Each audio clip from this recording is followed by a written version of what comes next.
Hello, welcome back to the channel and a new segment I wanna start off, and it's called Why I Love. And I'm basically going to be talking about films that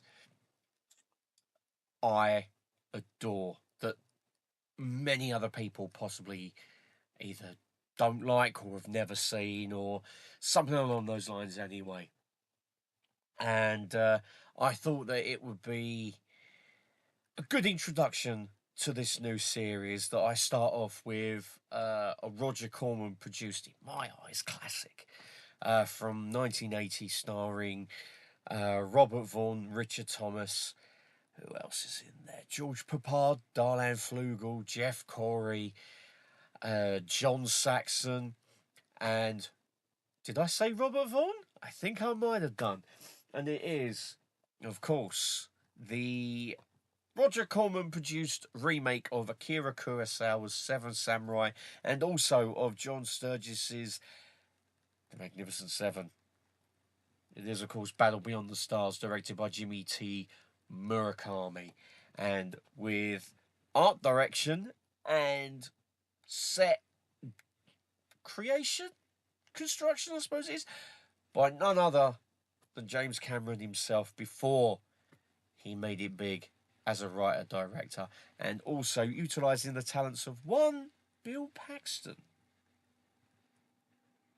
who was a carpenter before he got into the film business in front of the camera. Now, Battle Beyond the Stars, as I say, it is a remake of Kurosawa's Seven Samurai and of The Magnificent Seven. But this time, the action changes from a village in Japan or a village in Mexico to a planet out in space called Akira, named after Akira Kurosawa, in honour of the man himself. Now, the peaceful inhabitants of Akira, they're going about their daily lives when all of a sudden a massive warship called the Hammerhead comes into orbit, destroys their weather ship, and says that in 7 days they are to succumb to his occupation. Basically, he wants to make the planet his colony so he can do whatever he wants with it. The peaceful people of Akira, who, under the guidance of a deity, whatever it is called, the Vada, they're a people of peace. They've never known war whatsoever. And so Shad, played by Richard Thomas, decides to go out and find some mercenaries to bring back to defend the planet. Many of them, including one called Cayman of the Lambda Zone, a lizard-like creature, has a score to settle with Seder of the Malmori, played by John Saxon, chewing the scenery as only he can. Now, when these mercenaries are brought back to the planet, tactics are put in place to try and combat Sador on their own doorstep. And what follows is a cornucopia of space battles, ground-based battles, and, well, it's a fucking fantastic film for an hour and 44 minutes. I've always been entertained by it. Ever since I see it on ITV back in the late 80s, I was about 8 years old when I see it on TV. It might have even been the very early 90s, so basically in that transition period between 89 and 90. And I've always been enthralled by it. I've always loved it. But bearing in mind, I've always loved science fiction. But this, to me, it's like a space opera.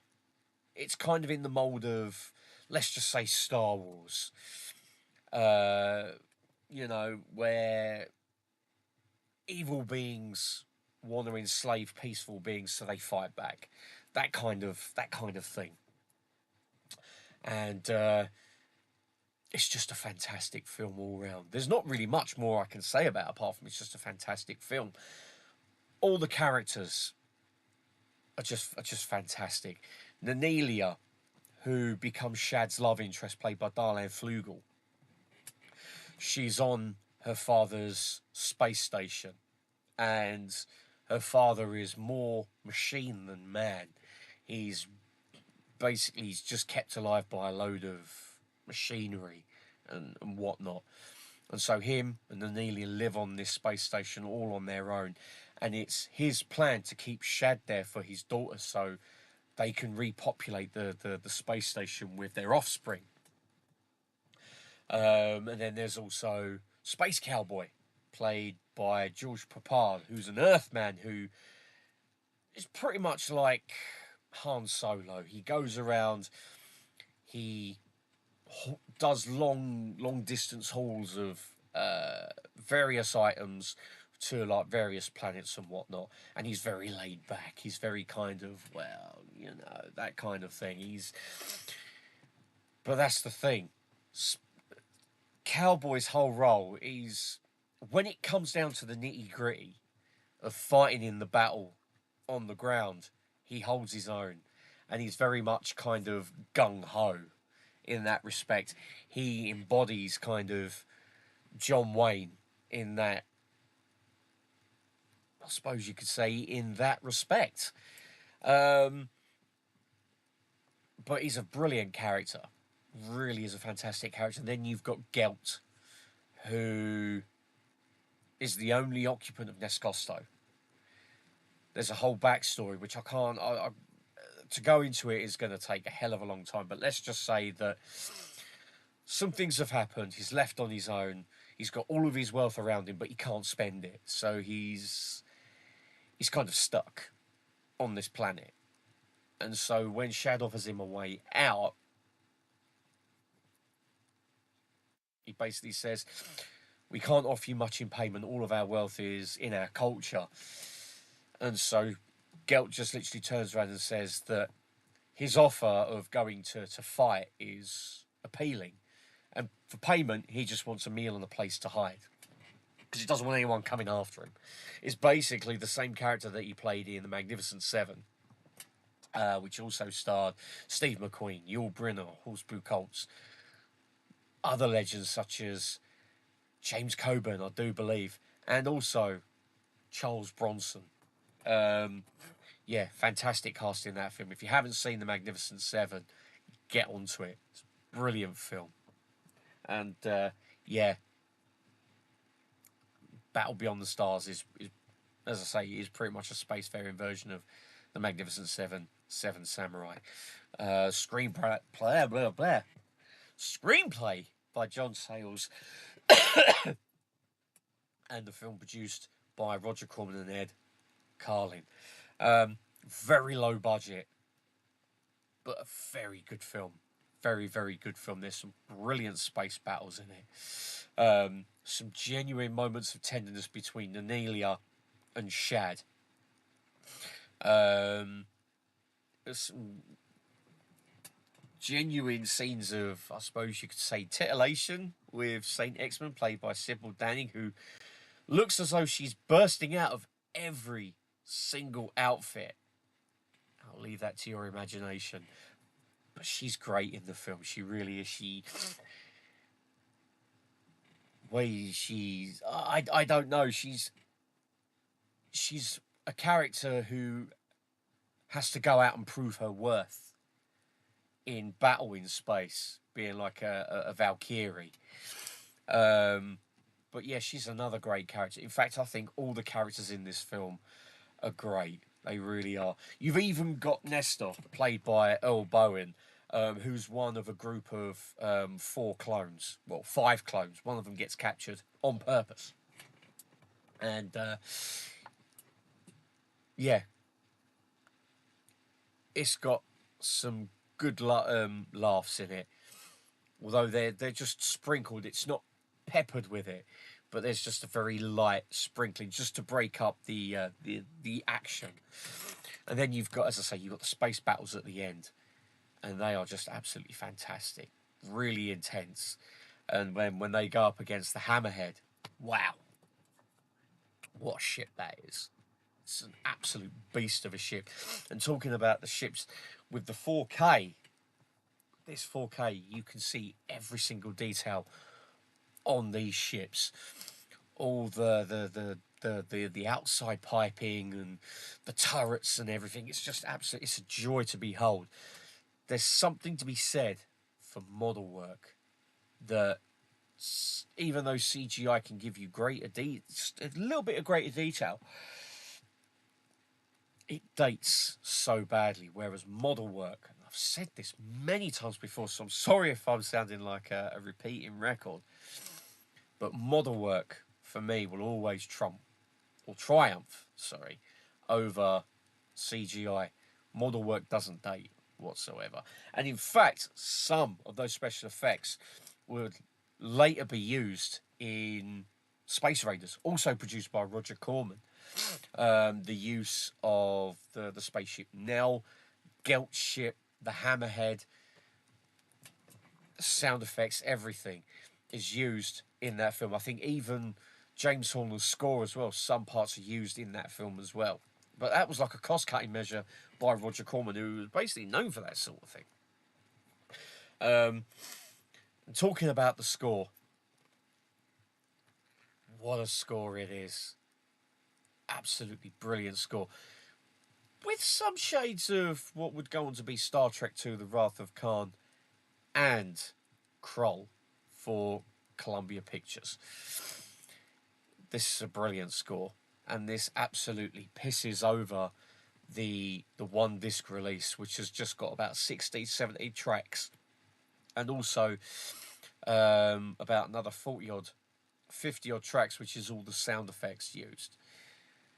But this has got the complete score on it on disc 1, and then disc 2 has got the original 1980 soundtrack album with just the 16 tracks. But this has got 28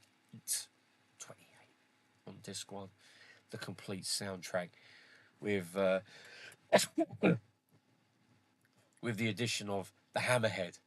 Like the opening shot of the film is the Hammerhead just coming into view. That whole track. And then you've got when Sador says snipers forward, and they just pick off Akir at random, and he says merely a demonstration. That track's on here as well, which wasn't on the original album. So yeah, this might have been 40 quid. To me it was 40 quid well spent. Fantastic score from the much missed James Horner, sadly taken away from us way too early. Way too early. He still had many great scores in him. But this, for me, I think this was his very first score that he ever done. What a way to open up. Honestly, what a way to open up. Brilliant score all round. There's nothing else really I can say about the film. If you haven't seen it, I highly recommend watching it. It's a great riff on those aforementioned films. It's got action. It's got a little bit of romance between Anelia and Shad.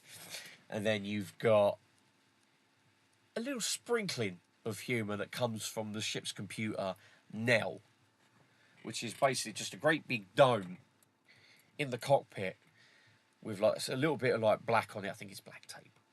And then you've got the lights inside flashing when she speaks.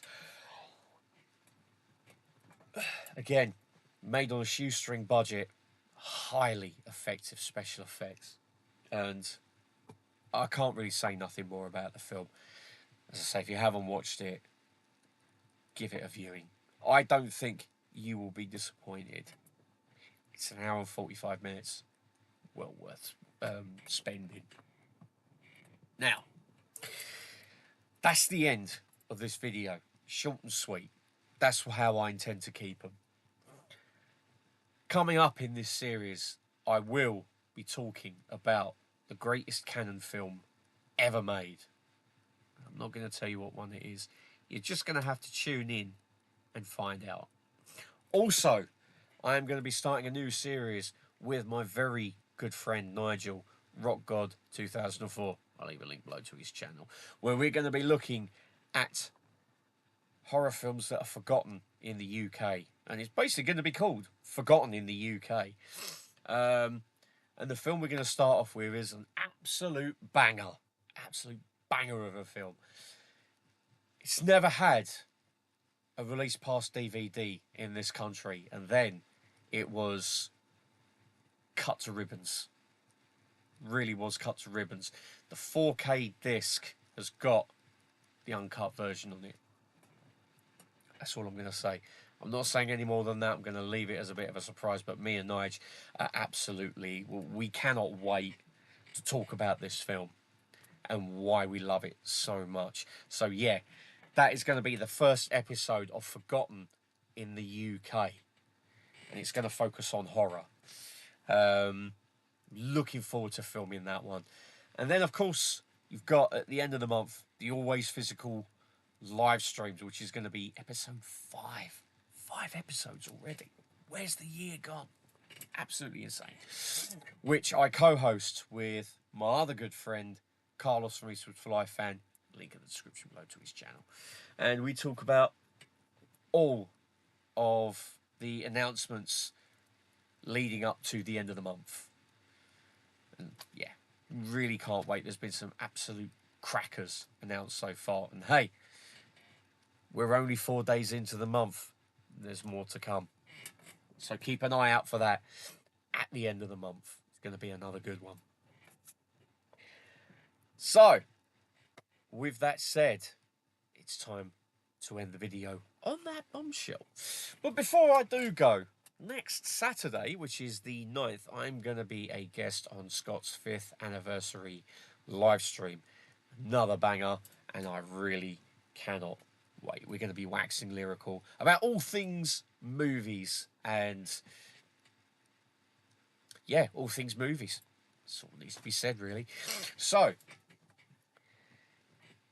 tune in on that Saturday for what is sure to be an excellent live stream, and look forward to all the new videos coming soon on the Movie Zone. And I'm still in the process of transferring over my gaming videos as well, and I will be doing some gaming videos very, very soon. I am planning another playthrough. I just don't know of what yet. There's so many games out there I could do a playthrough of that I haven't really thought of what I could do, really. Yeah, I'm still sounding a little bit shitty, but is that going to stop me? Is it? Fuck. So anyway, until the next video, I want to bid you a very fond farewell. Thank you very much for watching. I hope you've enjoyed it as much as I have. And I hope you look forward to all the stuff that is coming soon. So, until the next video, look after yourselves, take care, and enjoy this bank holiday Monday. If you've got sunshine, enjoy it. If it's raining, stay in, watch movies, and keep it physical. Until then, goodbye for now.